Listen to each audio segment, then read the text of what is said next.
이방인이었던 여러분은 전에 사람들이 손으로 몸에 행한 이른바 할례를 받은 자들에게서 할례받지 않은 자들이라고 불리웠습니다.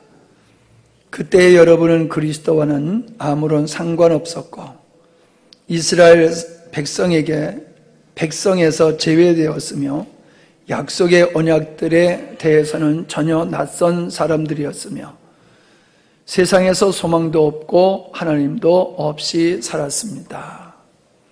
13절 더 읽겠습니다. 그러나 하나님의 전에는 여러분이 전에는 하나님에게서 멀리 떨어져 있었지만 이제는 그리스도 예수 안에서 그리스도의 피로 하나님과 가까워졌습니다. 아멘. 지난번에 우리가 살펴본 그 앞절에 보면은 우리가 어떤 자였었더냐, 구원받기 전에 우리들이 어떤 자녀였었느냐라고 하는 것을 말씀해 주신 것을 살펴봤습니다. 죄와 허물로 죽었던 자였었고 공중권세 잡은 자를 쫓아서 불순종하는 아들들 가운데서 행하였으며 육체의 정욕에 이끌려서 살았고 육체와 마음이 원한 대로 행하여서 하나님 앞에서 본질상 진노의 자녀였었다. 그러한 우리를 은혜로 구원하셨다. 그렇게 말씀하셨음을 살펴보았습니다.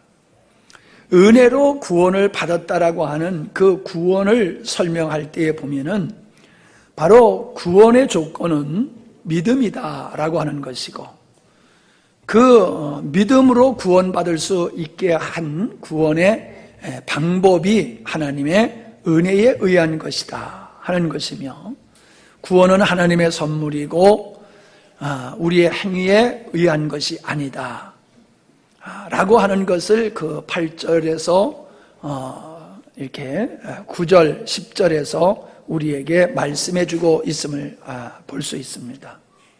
그러면서 11절서부터는 에베소 교회가 이방인 교회거든요. 그 이방인 교회를 향해서 유대인과 비교해서 너희들이 어떤 자였었더냐 라고 하는 것을 지금 이야기를 하고 있는 겁니다.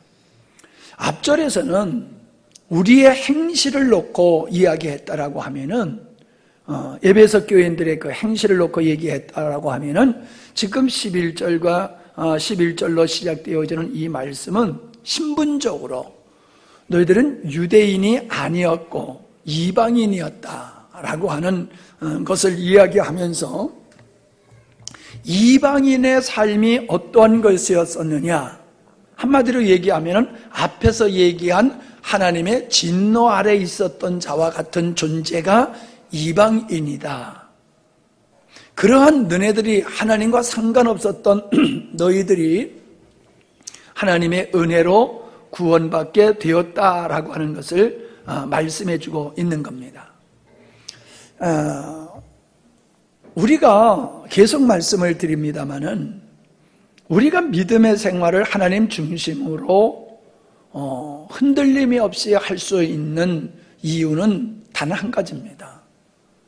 내가 구원받은 이 은혜, 구원받은 구원이라고 하는 이 선물, 이것이 어떻게 이루어졌으며 이것이 어떤 것인가라고 하는 것을 깊이 알아야 됩니다.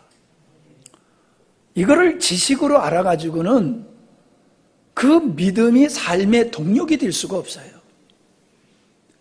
지식이 아닌 뛰어넘어서 더 발전된 측면에서 정말로 자기 자신이 지옥을 경험한 그런 지옥을 경험한 상태와 같이 내가 하나님이 없었을 때에 나의 정체성이 어땠었고 나의 삶이 어땠었고 그리고 그 결말이 얼마나 하나님의 진노 가운데서 끔찍했었느냐라고 하는 것을 깨달아야 돼요. 인지가 돼야 되니까 그냥 말로 들어서는 안 되는 거예요. 말로 들어서는 안 돼요. 성령의 조명을 통해서 그게 가슴으로 다가와야 돼요. 그래서 바울이 말한 대로 나는 빚진 자다 라고 말할 수 있는 상태가 되어야 되죠. 그러니까 우리가 믿음이 견고해지려고 하면은 하나님이 어떤 분인 줄 알아야지 우리의 믿음이 견고해지듯이 내가 받은 구원이라고 하는 은혜가 얼마나 크냐라고 하는 걸 알 때에 우리는 우리의 목숨을 내놓을지언정 우리의 믿음을 버릴 수 없는 자리에 이르게 될 뿐만 아니라 우리의 삶이 하나님 중심적인 삶이 될 수가 있는 거예요. 하나님의 절대적인 주권을 인정하고 하나님의 사랑을 신뢰하고 그래서 하나님께 순종하면서 주님을 쫓아 사는 십자가의 길을 걷게 되는 거죠. 아무리 성경을 많이 읽고 또 많이 설교를 듣고 많이 공부를 해서 성경에 대한 지식이 많다 할지라도 그렇게 살아갈 수 있는 건 아니에요. 우리가 하나님의 말씀대로 살아갈 수 있는 것은 다른 데 있지를 않아요. 내가 받은 은혜가 얼마나 큰 은혜이냐, 내가 하나님 앞에서 어떤 존재냐라고 하는 것을 깊이 깨달아야 됩니다. 그러니까 이거는 누가 해줄 수 있는 게 아니에요. 누가 해줄 수 있는 게 아니에요. 머리는 그냥 그렇구나 하더라도 내 마음속에 그게 감동으로 오지 아니하면은 우리의 삶 속에 그 용솟음치는 하나님을 향한 열정과 말씀을 기뻐하고 즐거워하고 믿음의 길을 가는 그 힘이 나오지를 않아요. 힘이 나오지를 않아요. 그러니까 각자가 하나님 앞에서 엎드려 기도하다가 혹은 말씀을 보다가 성령의 역사에 의해서 내가 이렇게 끔찍한 죄인이었구나, 이런 나를 값없이 하나님이 구원해 주시고 자녀 삼아 주셨네, 이거를 알게 되어졌을 때에 그분에게 매혹되어 버리는 거죠. 그분에게 매혹되어지고 그분을 온전히 사랑하게 되는 거죠. 그게 믿음의 생활이에요. 무엇을 행하느냐가 그게 우리의 믿음의 생활로 생각하면 오산이에요. 구약에는 율법을 지키는, 의식을 지키는 게 믿음의 삶이었어요.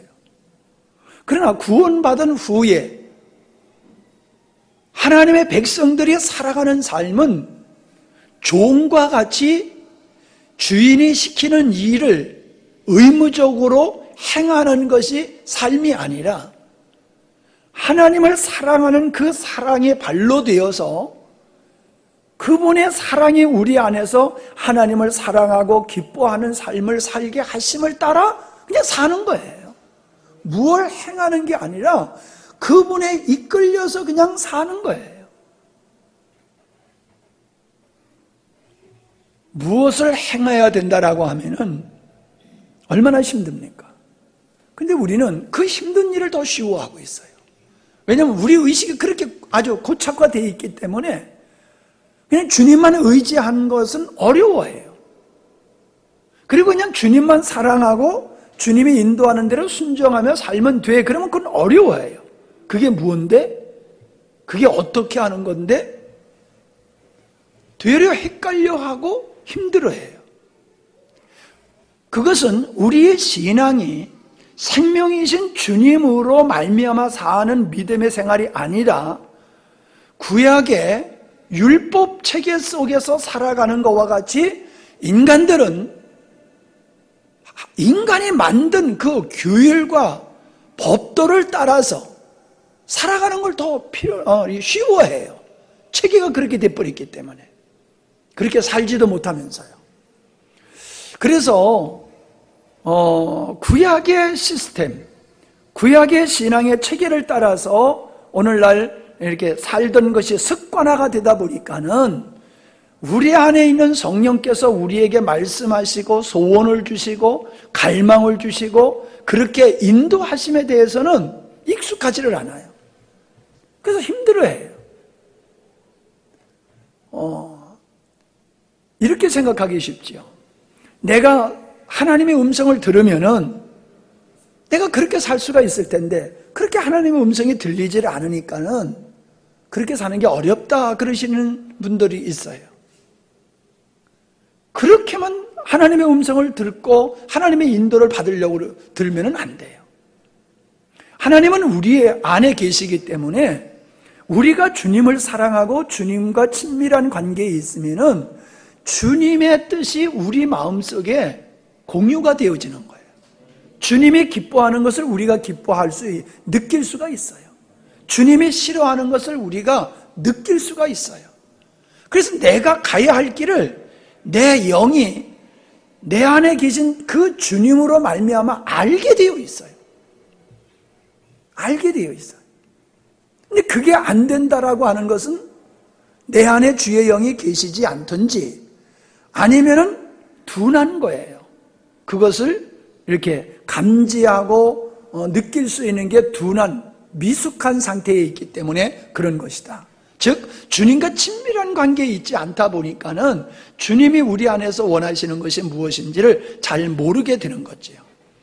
우리는 하나님께서 율법을 주시고 율법대로 살게 하신 것은 구약의 모습이었고 그걸 통해서 우리는 율법대로 살 수 없는 존재임을 깨닫고 오직 주님께 돌아와서 이제 율법으로부터 우리를 자유케 하시며 그 율법의 본질이 되시는 그리스도의 영으로 말미암아 살게 되어지는 이 길을 우리가 익숙하게 알고 그렇게 살아갈 때 우리의 삶은 쉬운 거지요. 지난번에 제가 그런 말씀을 드렸잖아요. 어디를 가는데 어떤 사람이 그 여행하는 사람을 여행할 것을 잘 소개를 해주고 가르쳐 줄 수 있고 지도를 그려주는 것하고 아니면 그 사람이 직접 동행하는 거하고 두 가지 방법이다 그랬습니다. 지도를 주고 이대로 가면 돼 하는 거하고 자기가 직접 동행하면서 인도하는 거하고는 아주 천양지 차이가 있잖아요. 그래서 우리 그리스도인은 그 지도와 같은 율법의 근본이신 그 주님이 우리 안에서 지도가 되어 주시기 때문에 우리가 어떻게 살아야 되는지는 그분으로 말미암아 우리가 알게 되어 있다는 거예요. 우리가 그게 거듭난 그리스도인의 모습이거든요. 근데 우리가 그걸 감지하기 어렵다. 난 그걸 잘 모르겠다. 그러면 그건 영적으로 아주 미숙한 상태에 있고 주님과 친밀한 관계에 있지 않기 때문에 그런 거예요. 여러분이 그거를 늘 인식을 해야 될 줄 압니다. 자, 그러면서 이제 이방인들이 지난날 너희들이 어떤 존재였었느냐라고 하는 것을 이야기하고 있는데 첫 절에 보면은 그러므로 생각하라 그렇게 말씀하고 있어요. 그러므로 생각하라, 기억하라. 무엇을 기억하라는 거예요? 구원받기 전에 네가 어떠한 존재였었더냐. 즉 네가 구원받기 전에는 하나님의 선택된 유대 백성 히브리인이 아니었었지 않느냐, 이방인이었었지 않느냐, 그 말을 하고 있는데 이걸 오늘 우리들의 상태에서 이 말씀을 그대로 적용해 본다라고 하면은 우리들도 에베소 교인들과 같이 이방인이지요. 유대인이 아니니까. 그러니까 말씀 그대로 우리에게 적용되어지지만은 그것을 우리가 깊이 생각하기보다는 내가 예수 그리스도를 모르고 하나님을 모르고 살아왔을 때에 내 지난날이 어떠했었느냐라고 하는 것을 생각해 보는 게 필요하다는 거죠. 내가 예수 믿기 전에 내가 어땠었느냐, 지금 구원받은 후에 나의 삶이 어떠하냐, 이거를 우리는 생각해 볼 필요가 있어요. 우리는 구원받기 전에 우리의 모습과 구원받은 우리의 모습은 현격하게 차이가 있어야 됩니다. 그것은 우리에게 복음이 있고 믿음이 있기 때문에 그 복음이 있는 그리스도가 있는 사람은 그리스도에 의해서 조금 전에 말씀드린 것 같이 그리스도에 의해서 살게 돼 있어요. 그리스도로 말미암아 살게 돼 있어요. 주체가 바뀌어진 거예요. 주인이 바뀌어졌어요. 주인. 내가 주인 노릇하다가 주님이 나의 주인이 되셔버렸어요. 그리고 내 힘으로 살다가 주님의 능력으로 살게 돼 있어요. 그러니까 이거 완전히 딴 사람이 된 거예요. 새로운 사람이 된 거죠. 그렇기 때문에 생각하는 것도 다르고, 마음도 다르고, 추구하는 것도 다르고, 좋아하는 기호도 다르고, 다 바뀌어지게 돼 있어요. 근데 사람들이 자기가 그렇게 변화되어야 되는 게, 복음적으로 변화되어야 되는 게 맞는데도 불구하고 내가 그렇게 변화되지 않는 것에 대해서 사람들은 변명을 해요. 신학적으로 점진적 성화 뭐 이런 얘기를 하면서 우리가 점진적으로 성화돼야지 어떻게 금방 그렇게 바뀌어질 수 있느냐. 맞아요. 그 말도 틀린 얘기 아니에요. 우리는 점진적으로 성화되어 있고, 점진적으로 예수님을 닮아가게 되어 있고, 점진적으로 믿음이 성숙하게 되어 있는 건 맞아요. 그건 틀림이 없어요.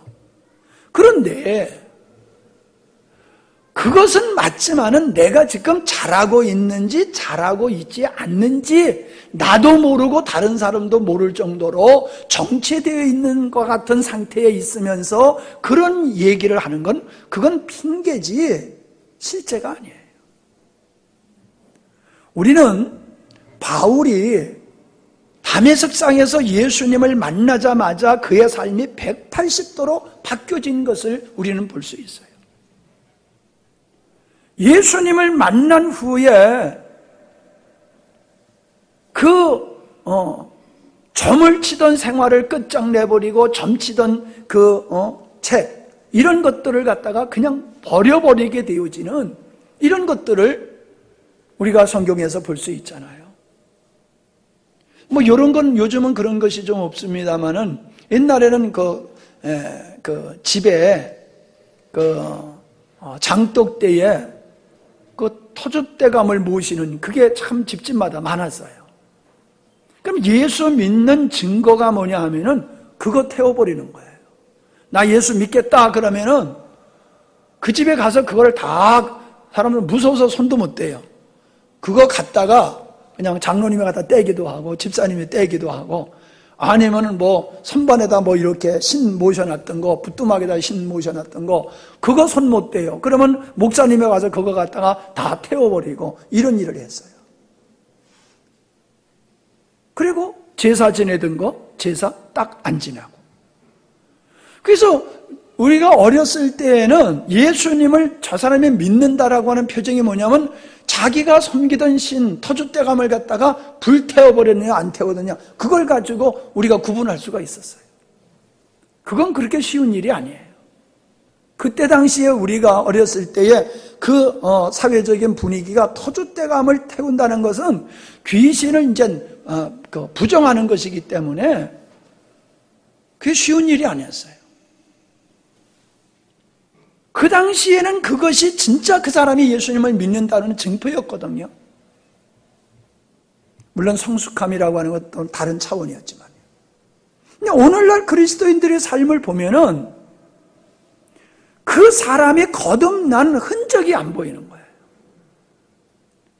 동일하게 구원받기 전의 생각과 의식과 그가 추구하는 것들이 크게 변하지 않았다는 거예요. 그리고 여전히 자기가 자기 스스로 주인 노릇을 하면서 산다는 거죠. 저는 요즘 마음이 참 힘든 부분이 있어요.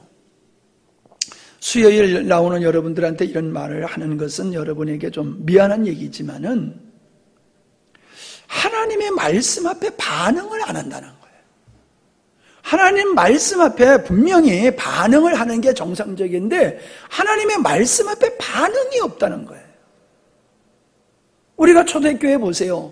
베드로가 설교하고 스데반이 설교하고 하나님의 말씀을 들을 때 다들 회개하면서 어찌할꼬 하면서 사람들이 말씀 앞에 반응이 있었잖아요. 그게 맞는 거예요. 그게 생명이 있는 사람이에요. 거듭난 사람이에요. 그 사람은 반드시 하나님 말씀 앞에서 반응이 나오게 돼 있어요. 근데 우리 성도들을 보면은 말씀 앞에서 전혀 반응을 안 하는 사람들이 있다는 거예요. 설교는 설교고 나는 나야. 목사님이 어떻게 설교하든지 그건 상관없어. 그냥 설교로 끝나는 거고 나는 내 방법대로 내가 지금까지 살아온 그 방식대로 그 목적을 따라 그냥 사는 거예요. 그건 있을 수가 없는 거거든요. 하나님 말씀 앞에 구원받은 사람들은 하나님의 말씀을 무시하고 내 맘대로 살 수가 있는 게 아니에요. 근데 그런 모습이 보인단 말이에요. 그러니까 내 마음이 무거운 거예요. 저 양반다 진짜 구원받은 건가? 아니 구원받았다고 하면 어떻게 저렇게 내 맘대로 저렇게 살 수 있을까? 아니 뭐 심각한 문제 때문에 그런 것 같으면 그래도 이해가 돼요. 그건 진짜 믿음의 분량의 문제가 생기기 때문에. 그러나 사소한 일에도 하나님을 인식하고 하나님을 두려워하고 하나님을 사랑해서 하기보다는 그냥 나 편리와 내 좋은 대로 습관대로 전통대로 유전대로 형편대로 아니거든요. 그거는 생각해보라. 우리가 구원받기 전에 우리가 어떠한 존재였는가를 우리가 생각해보면은 내가 지금 구원받은 것이 얼마나 귀중한 것이냐를 알기 때문에 우리의 삶은 주님께 매일 수밖에 없다라고 하는 겁니다. 날 때부터 이방인이었다라고 얘기를 하고 있습니다. 이방인이라고 하는 것은 아브라함의 후손들로 태어난 사람 그리고 할례를 받은 사람들은 유대인이지요. 히브리인, 즉 하나님의 백성이라고 하는 사람들이지요.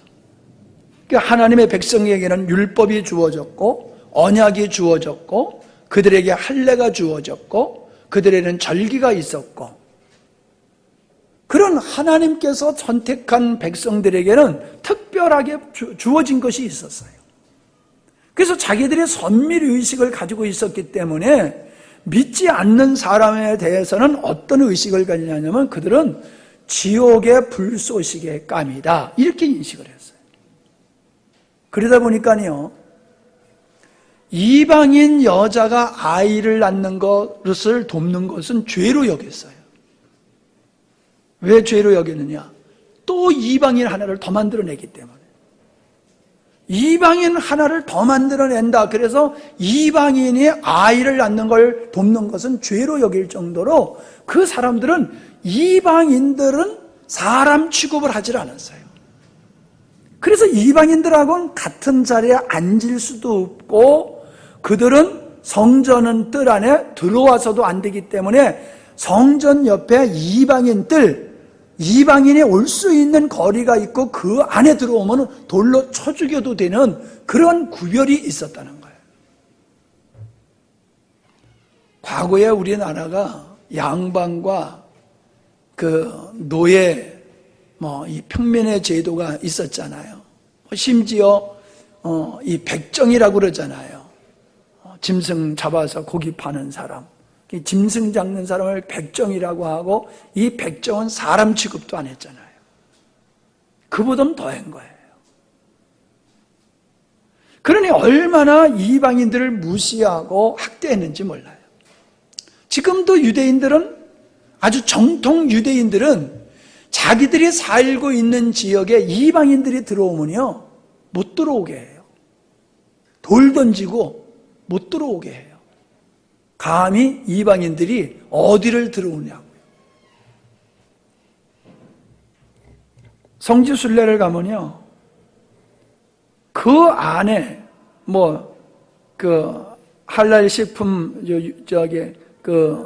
이슬람 사람들이 그 식품 가지고 그러는데 유대인들은 더해요. 김도 못 가지고 들어가게 해요. 김도. 그들이 그 많은 음식이 들어올까봐 절대로 그런 걸 못 가지고 들어오게 해요.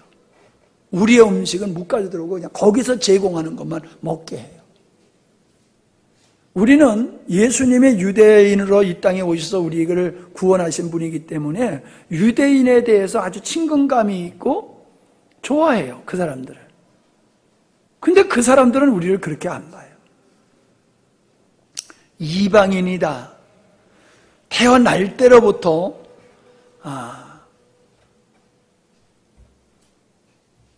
근본적으로 상종할 수 없는 그러한 사람들로 너희들이 유대인들에게서 그러한 수모와 모욕을 당하면서 너네들이 살던 자가 아니냐, 그 얘기를 하고 있는 거지요. 그런 너희들이 지금은 하나님을 아버지라 부르고 있고 그 하나님을 예배한다라고 하는 것이 얼마나 큰 은혜이며 축복이냐, 그 말을 하고 있는 거죠. 그러면서 하는 얘기가 할례 얘기를 하고 있어요. 할례 얘기. 이 할례라고 하는 것은 세례와 같은 거예요. 그러니까 유대인이 되고 아브라함의 자손이 되고 그 사람이 구원받았다라고 하는 증표는 할례에 있는 거예요. 할례를 받으면 유대인이 되는 거고 하나님의 백성이 되는 거고 구원받는 거. 그게 유대인의 전통이에요. 그러니까 할례를 받지 않는 사람들은 이건 이방인이고 이건 상종할 수 없는 짐승과 같은 사람으로 취급을 했다는 거죠. 근데 예수님은 그랬잖아요. 바울도 그렇고 할례는 육체의 할례가 중요한 게 아니고 마음의 할례를 받아야 되는 게 중요하다, 그 얘기를 했잖아요. 그러니까 사실 이 할례라고 하는 이 할례는 아브라함에게 하나님께서 언약을, 자식을 하늘의 별과 같이 땅에 모래알과 같은 많은 자녀를 줄 거다라고 하는 그 언약을 하시면서 하신 게 뭐냐 하면은 짐승을 잡아가지고 반을 쪼개놓고 하나님 스스로 혼자 거기를 걸어가시는 이 언약을 행하셨잖아요. 그게 뭐냐 하면은 짐승을 잡아서 각을 떠놓고 그 가운데로 하나님이 지나가시는 행위는 십자가에서 예수님이 죄인들을 품으시고 죽으심을 상징하는 거지요. 하나님께서 이스라엘 백성들을 품고 홍해를 건너가서 그들을 구원해 내듯이 예수님께서 모든 인류를 품으시고 그 저주의 십자가를 지심으로 말미암아 구원받을 백성들, 이방인들이 주님께로 돌아와 구원받을 하나님의 백성들의 숫자가 하늘의 별과 같고 땅에 모래알같이 많을 거다, 그거를 보여준 게 할례거든요. 근데 그들은 그 할례를 행하면서 이 할례가 장차 예수 그리스도를 통해서 우리를 구원하시는, 그래서 그 쪼개짐, 죽음과 연합이라고 하는 이 진리를 그들은 모르고 그냥 할례만 행하면은 하나님의 백성이 되고 구원받는 줄 알고 그것을 행했단 말이죠.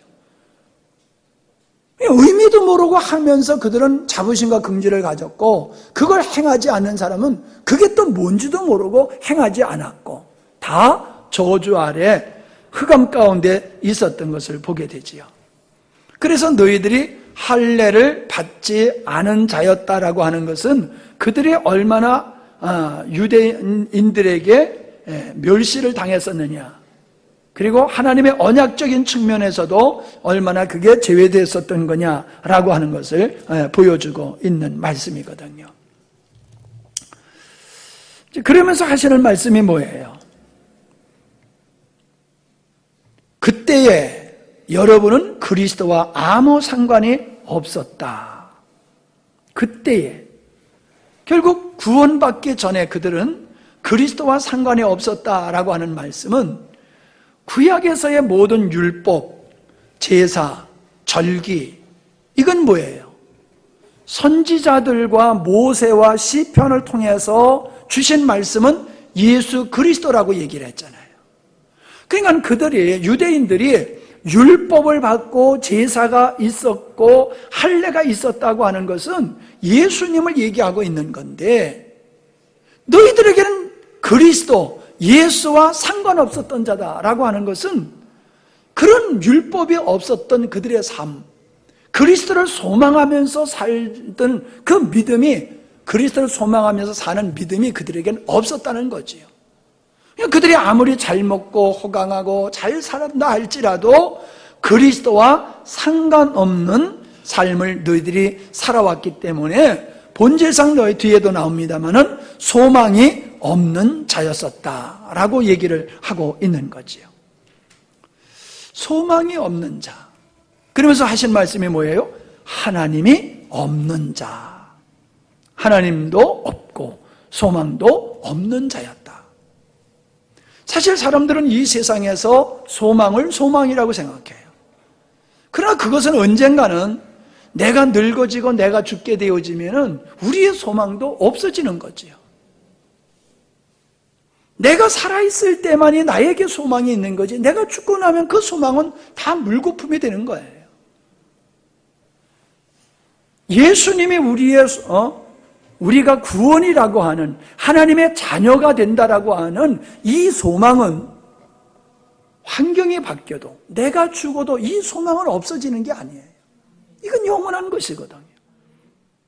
사람들이 왜 늙고 어떤 그 힘든 상황이 오면은 그렇게 힘들어하냐면 소망이 없어지기 때문에 그런 거예요. 소망이. 그리스도인들이 죽음 앞에서도 왜 두려워하지 않느냐면 소망이 그대로 있고 소망이 더 뚜렷해지는 거예요.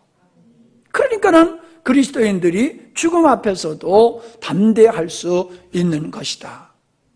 이 세상에서 소망 없는 사람을 보세요. 사람이 활기 있을 때가 언제입니까? 소망이 있을 때. 사람이 소망이 있으면요, 패기가 있어요. 오늘도 뭐 바둑 두는 사람이 기계하고 컴퓨터하고 바둑을 둬가지고 졌더라고.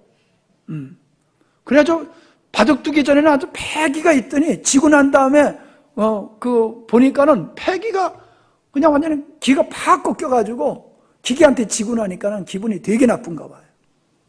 제 생각하기에 난 질 것 같았었는데 사람들은 다 이길 줄로 믿더라고. 근데 역시 기계한테 사람이 졌어요. 내일도 하고 모레도 한다고 그랬는데 또 어떻게 될는지는 모르지만 내가 이 경기를 하면은 이길 수 있다라는 그 소망을 가졌을 때는 처음에 운동할 때 얼마나 그 경기에 들어갈 때 사람들이 패기가 있습니까? 근데 1대빵, 2대빵, 3대빵, 4대빵 막 이러면요, 나중에는 왜 이렇게 시간이 안 가는 거야? 예. 이기려고 드는 게 아니라 빨리 경기가 끝났으면 하면서 사람이 천근만근 같은 몸을 가지고 뛴단 말이에요. 소망이 있으면 사람은 활기가 있고요, 힘이 있어요. 오늘날 불쌍한 사람들이 뭡니까? 헛된 소망을 가지고 살 뿐만 아니라 그 소망조차도 없이 살아가는 사람들이 많아요. 땅의 소망을 가진 사람들은 그 언젠가는 자기 소망이 좌절되는 걸 통하여 인생 전체를 낭망하고 좌절할 때가 올 거예요. 여러분과 주변의 사람들을 보세요. 낭망했을 때 언젠가 소망이 이루어지지 않는 것 때문에 사람들은 좌절과 낙담하는 것이라는 거예요. 우리는 그런 소망을 가지고 살면 안 돼요. 변치 않는 소망, 영원한 소망을 우리는 소유하고 살아야 될 줄 믿습니다. 그게 바로 구원이라고 하는 소망이 우리에게 있고, 우리가 이 땅에 살지만은 우리의 삶의 원뿌리 되시는, 생명의 근원 되시는 하나님을 아버지라 부르는 이것이 우리에게 엄청난 은혜요, 능력이고 세상을 이길 수 있는 동력으로 삼고 살아간다라고 하면요, 그 사람은 환경이 어떠하든지 그 사람은 늘 이기는 삶, 행복한 삶을 살게 될 줄 믿습니다. 여기서 말하는 대로 그때에 소망도 없고 하나님도 없었던 그런 모습으로 오늘 그리스도인들이 살면 안 돼요. 그때에는 내가 소망도 없었어. 왜? 예수 그리스도도 없었으니까. 그때는 하나님도 없었기 때문에 세상을 살아가는 게 너무 힘들었어. 그러나 이제는 어때요? 그리스도 안에서 소망이 있어요. 그리스도 안에서 하나님께서 우리에게 주시는 생명력이 있으므로 우리는 세상을 넉넉히 살아갈 수 있는 그 용기와 패기가 있는 거예요. 그게 정상적인 그리스도인의 삶이에요. 우리가 구원을 얘기하면서도 세상적인 어떤 소망이 이루어지지 않는 것 때문에 낙담을 하고 있다라고 하면 그건 건강한 믿음이 아니에요. 우리는 우리의 소망이 이루어지든지 이루어지지 않든지 그것은 우리의 삶 속에서 우리의 행복의 근원이 될 수 있는 게 아니에요. 되면 되는 대로 좋고 안 되면 안 되는 대로 좋은 거예요. 진짜 우리의 궁극적인 목적은 하늘에 있어야 돼요. 하늘에. 아멘? 그런데 한쪽에서는 믿음 얘기하고 한쪽에서는 자기가 원하는 것이 소망이 안 이루어진다고 걱정하고 염려하고, 그거는 균형을 잃어버린 연약한 신앙이다. 아무리 기도를 많이 하고 아무리 헌신을 많이 한다 할지라도 그건 아니에요. 우리는 구원받은 자이기 때문에 우리는 그분의 은혜로 우리는 세상을 담대하게 살아가야 될 줄 믿습니다. 이스라엘 백성에서 제외된 자다라는 말씀을 하고 있습니다.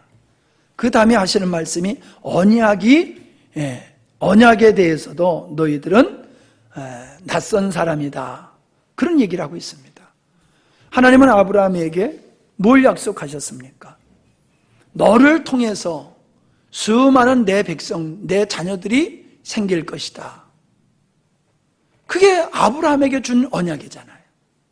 근데 따지고 보면 그게 아브라함이 받은 언약이에요? 우리가 받은 언약이에요? 그건 우리가 받은 언약하고 똑같아요. 근데 문제는 뭐냐 하면은, 아브라함이 자기가 하나님의 자녀가 된 것이, 이 특혜가 나 혼자 누리는 특혜가 아니라는 거예요.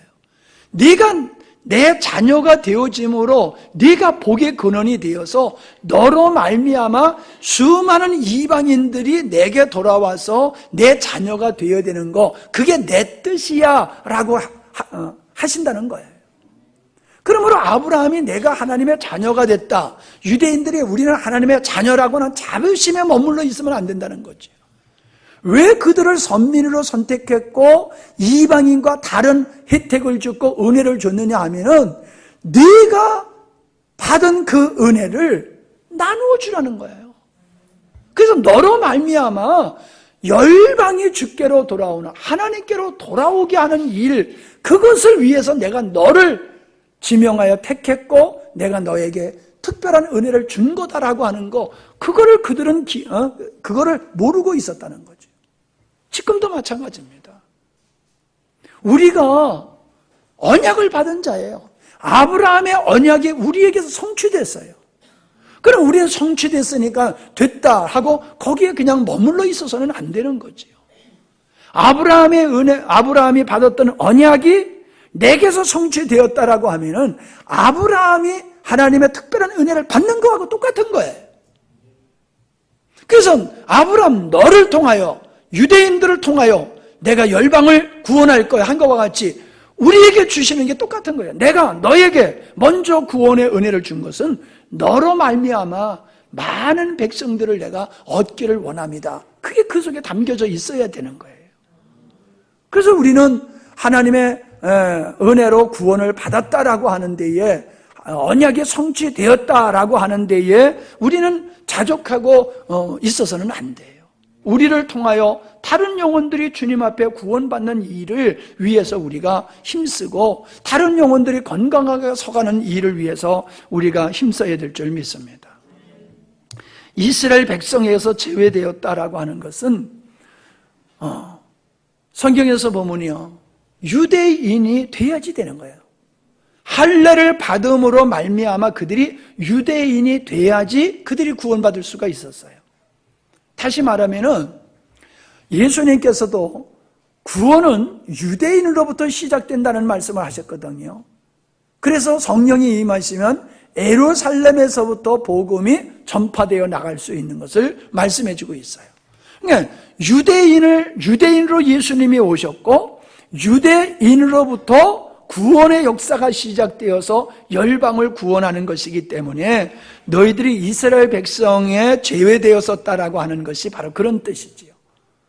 그들은 유대인이 되질 않았었어요. 할례를 받고 유대인이 되질 않았어요. 그렇기 때문에 그들은 이방인이었고 소망이 없는 자였고 언약이 없는 자였는데, 너희들이 예수 그리스도로 말미암아 이제는 그 하나님의 언약 안에 들어왔고 하나님의 축복 안에 들어오지 않았느냐, 그 얘기를 하고 있는 겁니다.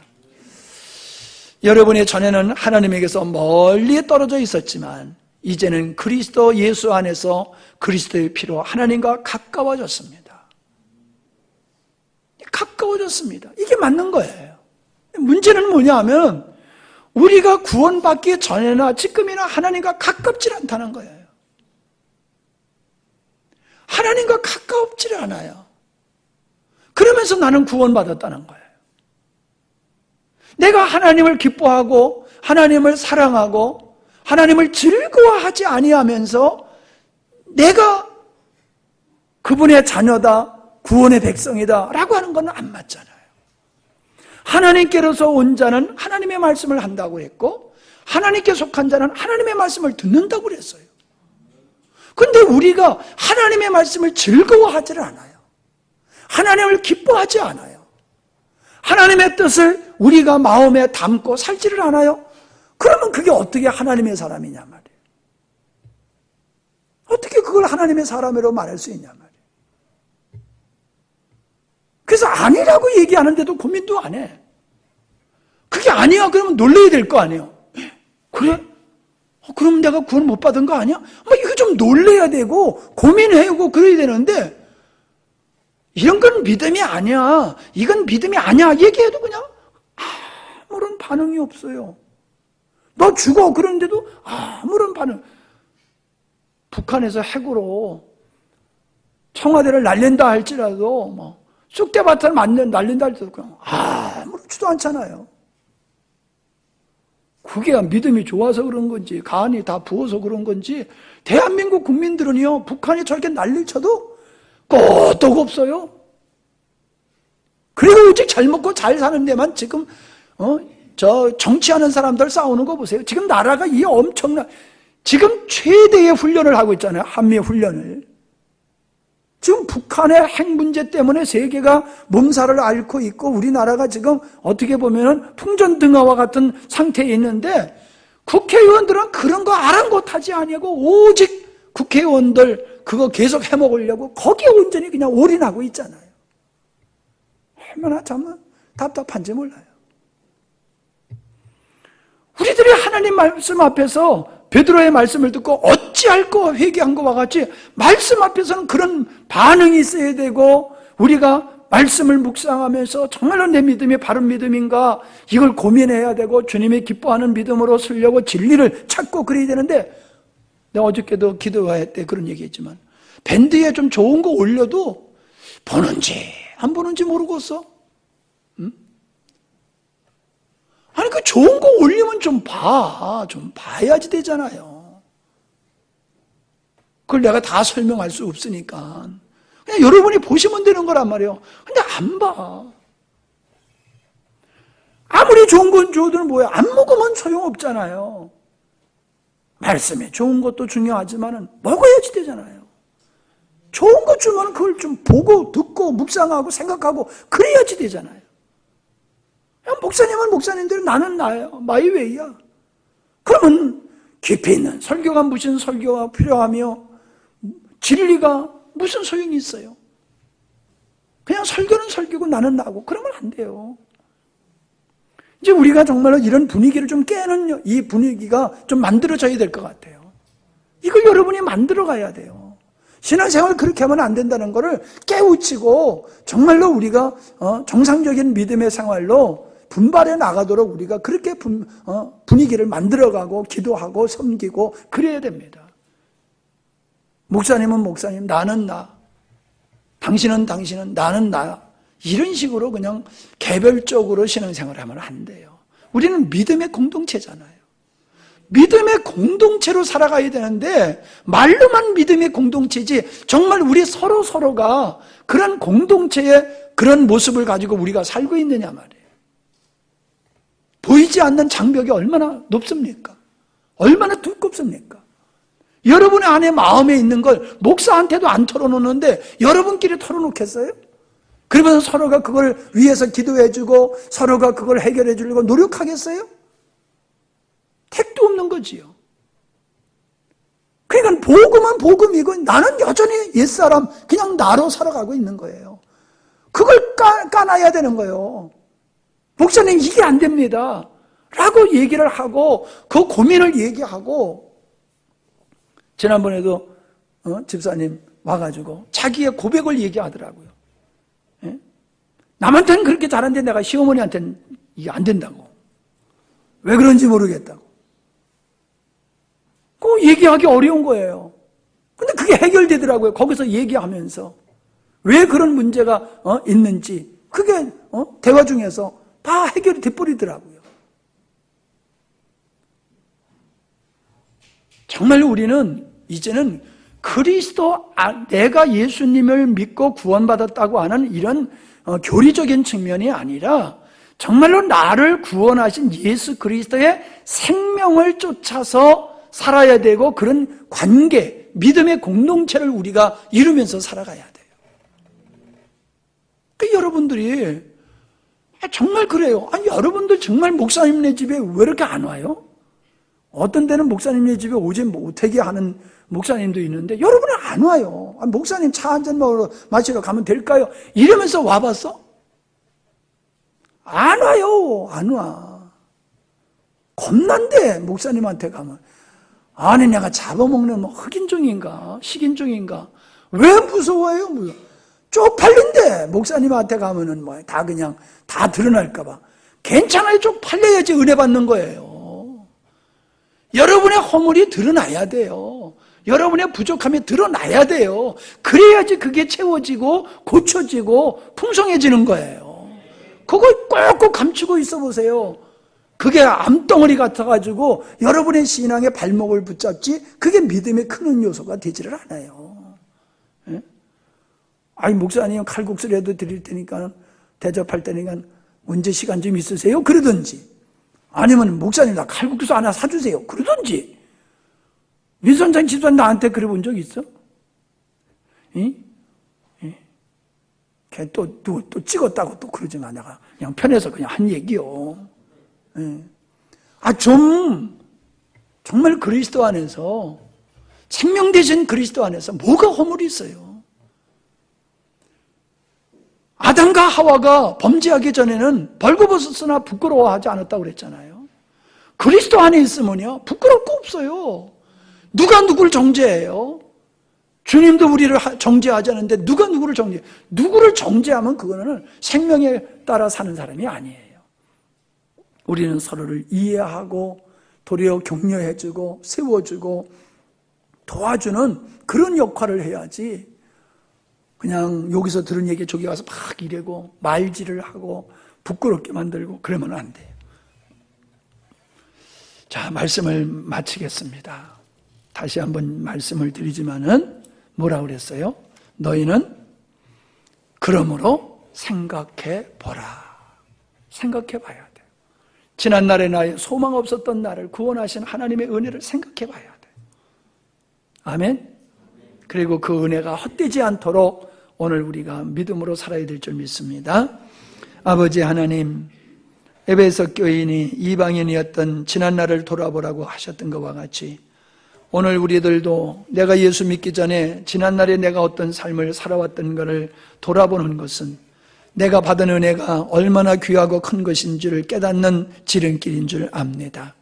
하나님, 내가 받은 은혜가 참으로 내 생명과도 바꿀 수 없는 큰 은혜임에도 불구하고 사람들은 그 가치를 모름으로 하나님의 은혜를 소멸하고 헛되이 행하면서 사는 것을 보게 됩니다.